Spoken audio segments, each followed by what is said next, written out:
Eminem just confirmed why he was never scared of Diddy, even when the threats came straight to his door. And what I found out about what Diddy really tried to do to him is absolutely disturbing. Multiple sources confirmed that Eminem didn't just ignore the warnings, he doubled down in a way that left Diddy completely defenseless.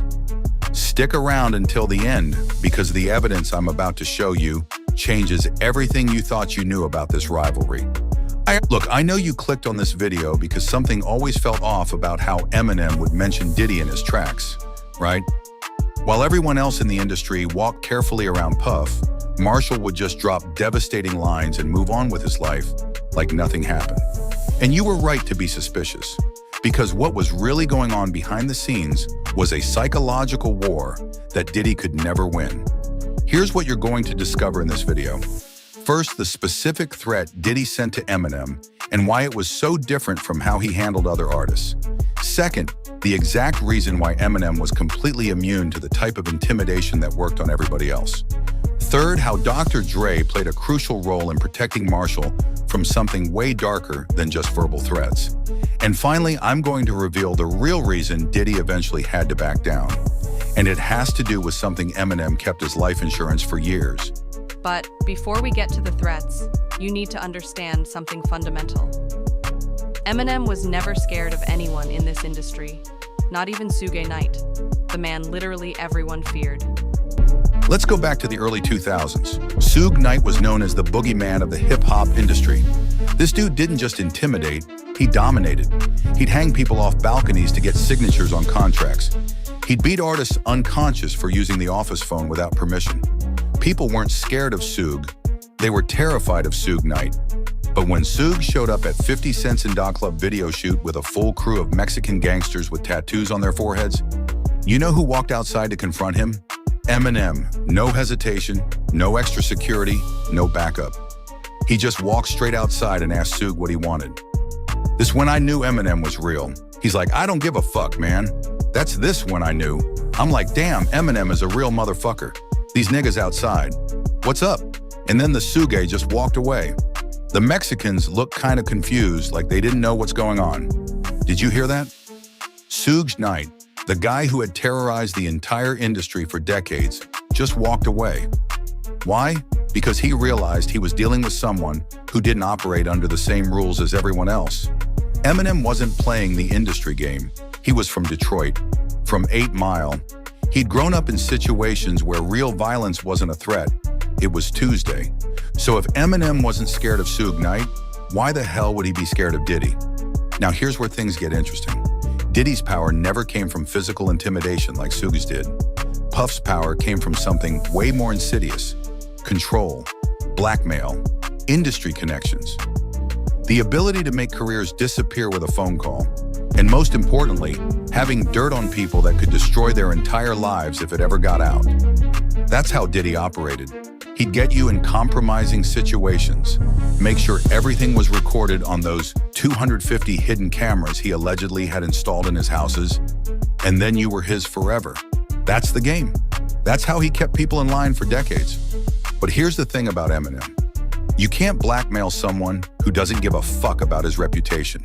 You can't threaten someone who's already told the world his darkest secrets in his own music. You can't control someone who built his entire career on being uncontrollable. Think about it. Eminem rapped about doing drugs, about his failed relationships, about his mother, about wanting to kill his ex-wife's new boyfriend. He put everything on the table himself. So what was Diddy going to do? Threaten to expose him? For what? Marshall already exposed himself. And that's exactly why Diddy's usual playbook didn't work on Eminem. According to multiple sources close to the situation, including people who were actually there, Diddy tried the same approach with Eminem that he used on everyone else. He'd invite him to parties. He'd try to get him in situations where cameras were rolling. He'd dangle industry connections and collaboration opportunities. But Eminem never bit, never showed up, never played the game. I ain't never made a call to Diddy. Really? I got Diddy's number. Just hit him up. Yo, Diddy, what up? Never happened. Eminem said that himself in an interview. He admitted straight up that he's never even called Diddy. They don't have each other's numbers. They're not friends, they've never hung out. And that's by design. Because Dr. Dre warned him early, real early. See, Dre had history with Diddy. They came up in the industry around the same time. Dre knew what Puff was about. He saw how the bad boy operation worked. He understood the type of control Diddy had over his artists. And he specifically told Eminem, stay away from that dude. Don't get involved. Don't go to the parties. Don't collaborate. Just keep your distance. And Marshall listened, because Dre wasn't just his mentor. He was the one person in the industry who had never steered him wrong. But staying away from Diddy's world didn't stop Eminem from talking about him in his music. And that's when the threats started coming. Now, I want to be clear about something. The threats Diddy sent to Eminem weren't the typical industry beef type threats. This wasn't, I'm going to destroy your career, or I'm going to expose you. This was different. Way more personal, way more dangerous. According to Joe Budden, who discussed this on his podcast after the Killshot diss track dropped in 2018, Diddy was extremely unhappy with what Eminem said. And I'm talking about the line where M said, the day you put out a hit is the day Diddy admits that he put out the hit that got Pac killed. Puff said it's in his hands, and he said, I can say it. And that's the end of that. Have fun with that one. He said, you know, there's nothing to say about it. It's in my hands. Listen to that carefully, it's in his hands. That's not just an expression of anger. That's a statement of intent. That's Diddy saying, I'm handling this my way, and anyone who knows Diddy's history knows what that could mean. But here's where Eminem did something brilliant, something that most people missed at the time. At the end of Killshot, after dropping that explosive line about Diddy ordering Tupac's murder, Eminem adds one sentence. I'm just playing, Diddy. You know I love you. Now, most people thought that was Marshall backing down. They thought he got scared. They thought Diddy's people got to him and made him add that line as a joke to defuse the situation. But that's not what happened at all. That line wasn't a joke. It was a message. It was Eminem's way of saying, I know exactly what I just did. I know exactly who I just accused. And I'm putting it on record that this is satire. This is entertainment. So legally, you can't touch me. See, Eminem's not just a rapper. He's one of the smartest lyricists to ever do it. He understands how defamation law works. He knows that if you frame something as artistic expression or satire, especially at the end of a diss track that's clearly part of a rap beef with MGK, you're protected under the First Amendment. So Diddy couldn't sue him, couldn't take legal action, couldn't claim defamation, because Eminem had already established it was just playing, just entertainment, just rap lyrics. Genius move. But the threats didn't stop there. And this is where things get really dark. Multiple industry insiders have confirmed that after Killshot, Diddy's team reached out to people in Eminem's circle. Not to Eminem directly, but to people around him. Managers, producers, label executives. The message was simple. Tell Marshall to stop talking about Puff. Tell him to leave that Tupac shit alone. Tell him there's things he doesn't understand and doesn't want to understand. But here's what's crazy. Those warnings never even made it to Eminem, because everyone around him knew Marshall well enough to know that threatening him would only make him go harder. You threaten Eminem? He's going to write 3 more songs about you. You try to intimidate him? He's going to put your name in bigger records. That's just who he is. That's Detroit. You come at him, he comes back 10 times harder, and Diddy eventually realized he was fighting a losing battle. But there's another layer to this that nobody talks about. And this is the real insurance policy that Eminem had the whole time. Remember when I mentioned that unreleased diss track that leaked in early 2025? The one called Smack You that was supposedly recorded back in the mid-2000s? That song was so ruthless, so detailed, so specific about Diddy's alleged involvement in Tupac and Biggie's deaths, that people said releasing it back then would have put multiple targets on Eminem's back. But here's the thing. Eminem recorded that track. He kept it. He held on to it for almost 20 years. Why? Because it was his life insurance. The message to Diddy was clear. You touch me, and this comes out. You try anything, and the world hears everything I know. You make a move, and I release the most damaging diss track ever recorded about you. That's called leverage. That's called strategy. That's called being 3 steps ahead of your opponent. And it worked. Because even though Eminem kept dissing Diddy on multiple albums, music to be murdered by, the death of Slim Shady, kamikaze, Diddy never retaliated, never responded, never made a move. Why? Because he knew Eminem had ammunition that was way more dangerous than anything Puff could do to him. Let's talk about what's on that Smack You track, because it's important to understand just how devastating this song is. In the leaked version, Eminem doesn't just hint at Diddy's involvement in Tupac's murder, he states it directly. He accuses Puff of being responsible for the deaths of the two greatest rappers to ever grace the face of this planet. That's a direct quote. No ambiguity, no maybe, just a straight accusation. Responsible for the deaths of the two greatest rappers to ever grace the face of this planet. He also goes after Suge Knight in the same track, calling him out by name, accusing him of similar crimes. Eminem basically said, "Fuck both of you. I don't care who you are. I don't care what you've done.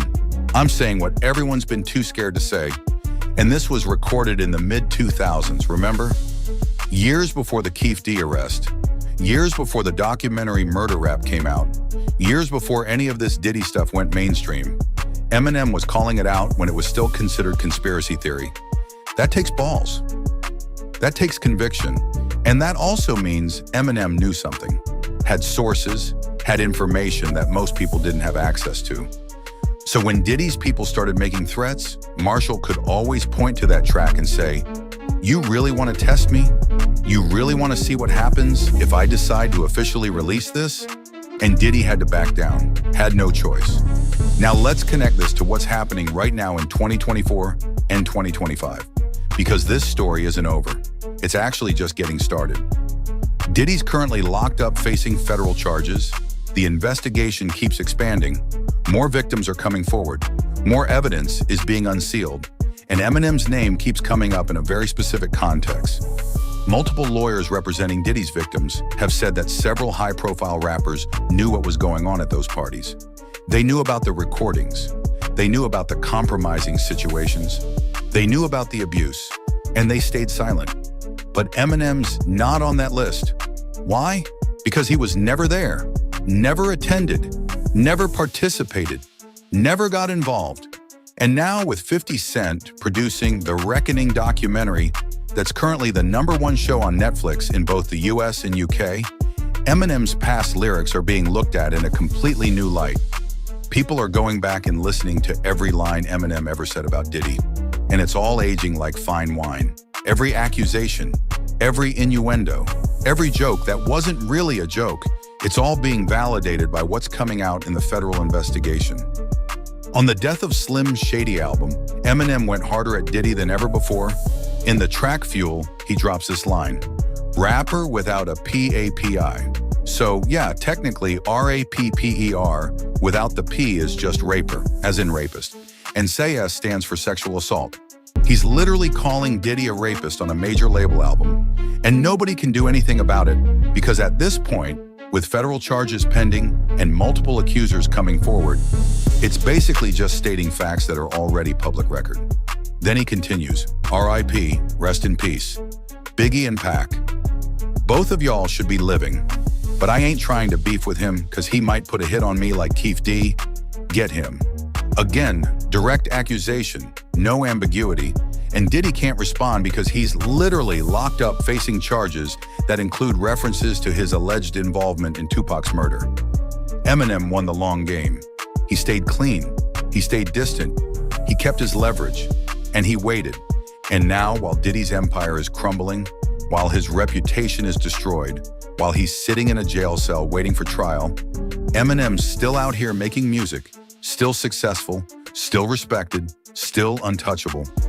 That's what happens when you can't be intimidated, when you can't be bought, when you can't be blackmailed, when you're willing to say what everyone else is too scared to say. Here's something else that's wild. Remember when Diddy sent 50 Cent those daisies after the Reckoning documentary came out? Pushing up daisies is a death threat. That's not subtle. That's Diddy, even from prison, trying to intimidate someone. But notice who he didn't send flowers to. Eminem. Because Puff knows that Eminem doesn't respond to threats the way normal people do. You threaten Eminem, he doesn't get scared, he gets creative. He writes another verse. He records another track. He finds another way to tell the world exactly what you did. And Diddy learned that lesson a long time ago. Now let's talk about why Dr. Dre's protection was so crucial in all of this. Because it wasn't just about keeping Eminem away from Diddy's parties, it was about something way more strategic. Dre understood that the hip-hop industry, especially at the highest levels, operates on leverage. Everyone has dirt on everyone. Everyone's compromised in some way. Everyone owes favors or has secrets or has done things they don't want exposed. That's how the game works. But Dre made sure Eminem stayed clean, made sure he never owed anyone anything, made sure he never got into situations where he could be controlled or manipulated or blackmailed. And that's why Eminem has had one of the longest, most successful, most controversy-free careers in hip-hop history. Not because he avoided controversy in his music, but because he avoided the type of behind-the-scenes compromise that would give someone like Diddy power over him. Dre also told Eminem directly, "Don't make this your beef." When Eminem recorded those harsh diss tracks about Suge and Diddy, Dre sat him down and said, "This isn't your fight. You don't need to be involved in this." And Eminem respected that. He held back some of those tracks. He didn't release everything he had, but he kept the recordings, kept the evidence, kept the insurance policy. Like Toy Soldiers, released in 2004, Eminem even referenced this directly. "It made me sick to my stomach to think the beef would be squashed, but it seems we keep falling into these things. And I told Dre, I'm out of this game, ain't playing no more." This is how people get killed. That's Eminem acknowledging that Dre told him to step back, that continuing to go at Suge and Diddy in that era was genuinely dangerous, that people were actually getting killed over this type of stuff. But notice what he did. He stepped back publicly, but he kept the ammunition privately. He played it smart. And that's the difference between someone who survives in this industry and someone who becomes a cautionary tale. Now, there's one more thing I need to tell you about, and this is probably the most disturbing part of this whole story. Multiple sources have claimed that Diddy's threats to Eminem weren't just about stopping him from talking in his music. There were allegedly actual plans discussed to harm Eminem physically. And I'm not talking about a fist fight. I'm talking about something way more serious.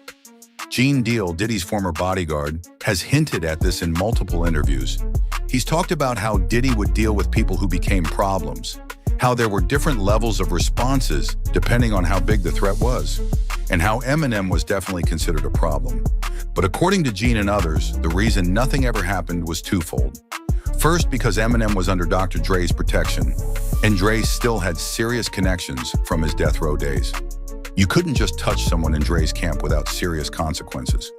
And second, because everyone around Diddy knew that if something happened to Eminem, every unreleased track, every piece of dirt, every accusation he'd ever recorded would immediately get released. It would be a dead man switch situation, and the damage would be catastrophic. So it became a stalemate. Diddy couldn't move on Eminem without destroying himself in the process, and Eminem didn't need to move on Diddy because just the threat of what he could release was enough to keep Puff in check.